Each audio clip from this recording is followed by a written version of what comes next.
This clip is brought to you by SaveWithConrad.com.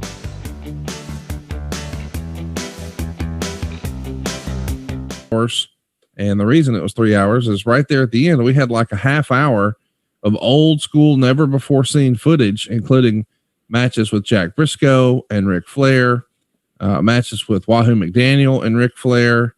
There's stuff on there from Sergeant Slaughter and Don Kernoodle and Ricky Steamboat, on and on. Man, the good old days of Mid-Atlantic Championship Wrestling. I'm loving what we're doing, dude. Yeah, let me tell you a story about that footage before we get into this show. And this is when I was a fan. We would go to the Greensboro Coliseum, and this is how we were. I mean, we really wanted to know the inside of wrestling, right? Right. We thought we were the fans that, oh, now this is not real, but God, we love it. But then again, we'd see something that said, no, that's real. You know, that's how we were. So, but we were looking for two things when we went to the Greensboro Coliseum. We were looking for blood. We wanted to see blood because I never saw blood on TV. And if you saw, I never will forget my cousin Butchie, who's, I think about 5 years younger than me. He and I hung around a lot. And so one time he went with us to the Greensboro Coliseum, and I think Flair bled. And as people were cheering, he grabbed me by both arms and was going, Tony, we saw blood. They're bleeding. I'm thinking, what the fuck? We're out of our fucking mind. We're cheering someone bleeding. So we saw that. And then we would also look up in the mezzanine level where where the press would sit. We would look for that camera. Okay. The camera that you're talking about, right? The old 8mm camera. Yeah. We would look for that because we would think if they brought the camera, then they're going to do something that we're going to see on TV. So something special is going to happen here. And that was always our key, to think that there's going to be an angle they're going to show. I didn't know the word angle at that time, but there's going to be something they're going to show on TV. So we'd sit down, we look around and say, there's the camera. The camera's there. Something big's going to happen. That's how we were back then. So that camera was vitally important to Crockett at that time, as far as, showing what happened. That's the camera. I don't know if you're going to show it. That's the camera that showed Ric Flair hitting Wahoo with a 2x4 over the head, splitting him open, and Wahoo came in all bandaged up like the following weekend, and they showed the footage, and Wahoo was all bandaged up, and talk about how there was a nail. There was a nail on that board, and it cracked me on the head. Man, that's the stuff that you'd fucking loved, man. And when you saw that footage, right? When you saw the footage, you knew that it was something big. It was something big because they had footage of it from Greensboro or Charlotte or wherever they were. It was good. Well, that's what this is, man. We've got 8mm footage here that has just been converted digitally, thanks to our great friend George Pantis. The world has never seen this. Unless you're in the arena that night, you missed it. So to see some of these guys in their prime, peak Flair and whatnot, it's really cool. And I had never seen a Jack Briscoe Ric Flair encounter. Mm-hmm. And it was fun just to see, those guys trade chops, talking about Wahoo and Flair.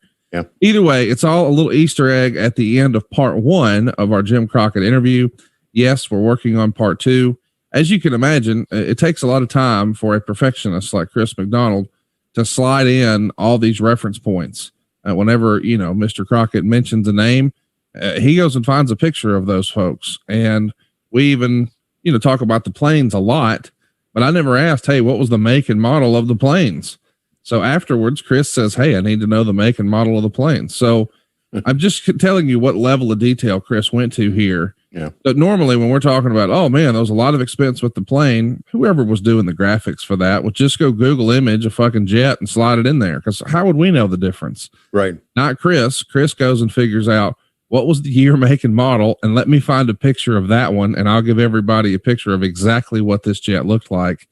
It's another level, and we think we've really done a great job. I think it might be the best thing we've done in the wrestling space. I mean, Jim Crockett Jr.'s importance to the wrestling business, I think, gets glossed over a lot. I asked Eric Bischoff on last week's 83 Weeks, what do you think is the historical significance of this Jim Crockett interview?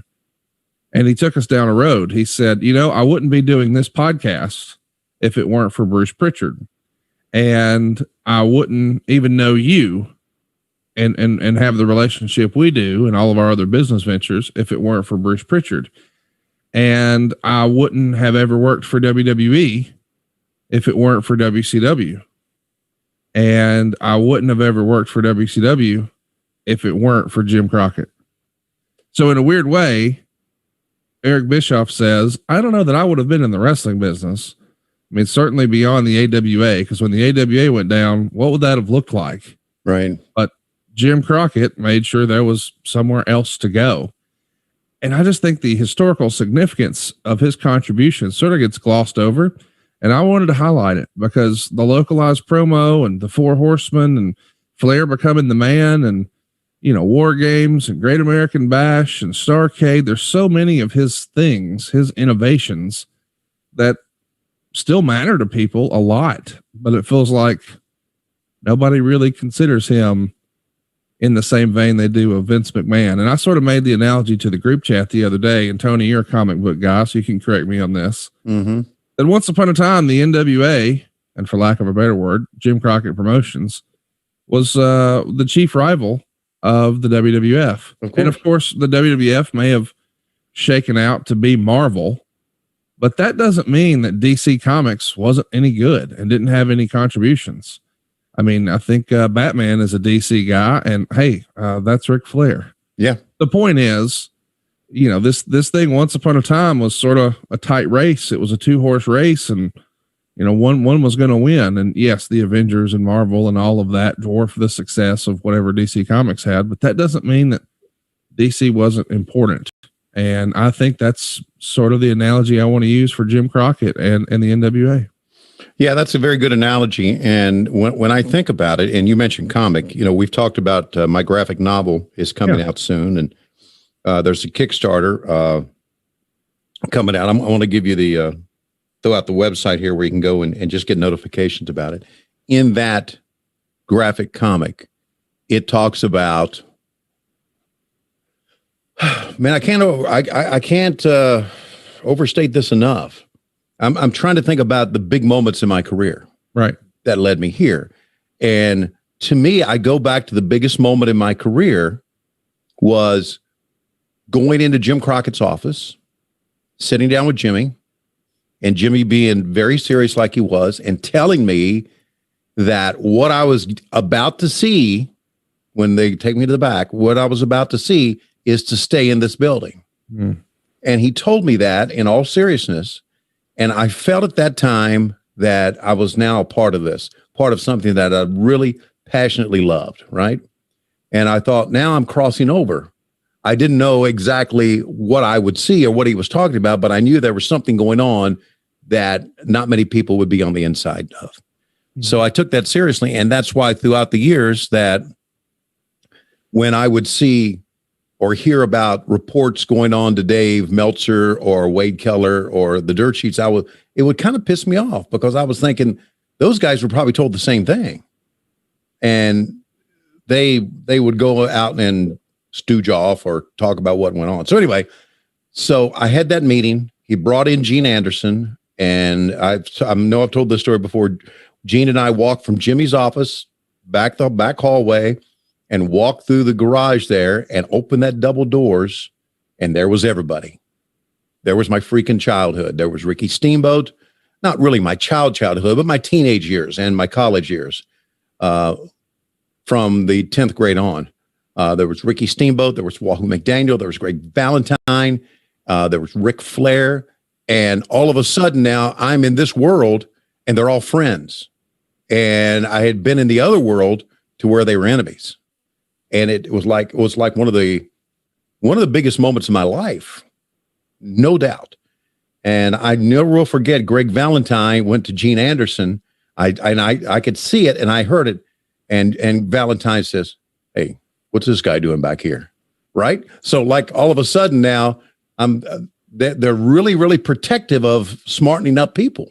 Right. And Gene let him know exactly what was going on with me, that I would be working with Bill Ward, and eventually I replaced Bill Ward, which is sad anyway. I knew that was coming because I knew Bill was very, very old, and I knew that's why they brought me in. But that meeting with Jimmy Crockett, and I know this, I'm sounding like Eric now, going on and on and on and on and on. But my meeting with Jimmy Crockett was the moment in my career that started everything for me. And so there is no question that his impact, I mean, there would have been a Ric Flair. We know that. But would Ric Flair had the national exposure had Jimmy Crockett not worked out that deal with Vince McMahon for 605 on Saturday nights? Now, I'm sure in the interview you're going to talk about that deal, how they worked it out. But would Ric Flair and the Four Horsemen have been what they were without Jimmy Crockett getting that deal? Right.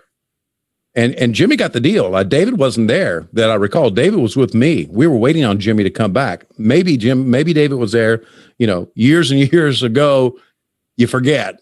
But because I forgot something that I was looking up about the Crockett Cup that blew me away that I missed that. So, but anyway, Jimmy Crockett is an important guy to all of us, an important guy to this business. And the 605 show that we're watching, especially 1986, is a big, big moment, big year in the history of pro wrestling in the United States, by far.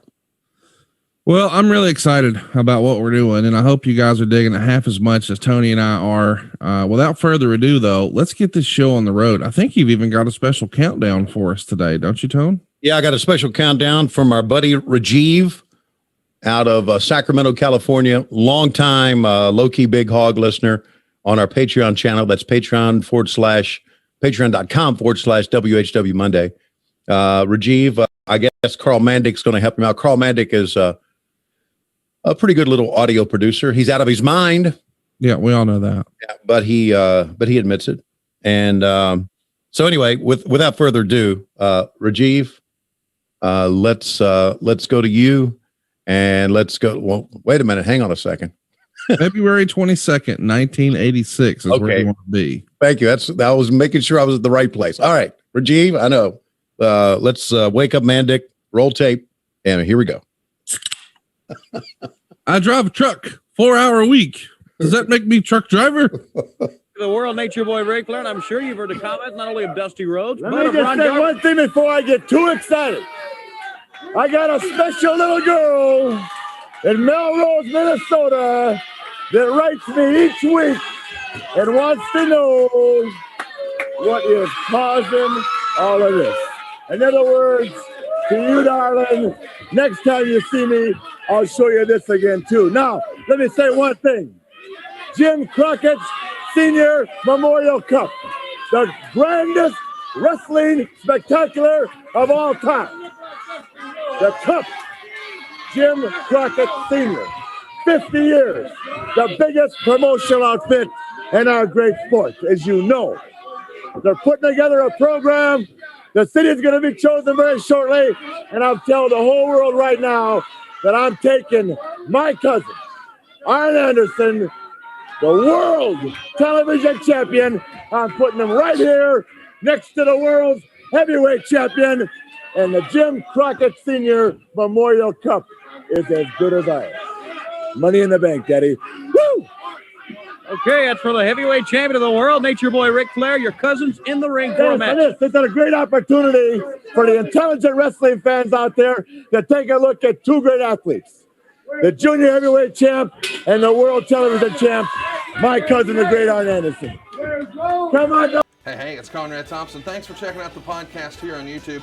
Be sure to hit the subscribe button and the notifications bell so you get a notice anytime we upload some new content. And go save yourself some money right now. If you're in a 30-year loan or you have credit card debt, it's not a matter of if I can save you money. It's a matter of how much. Find out right now for free at SaveWithConrad.com.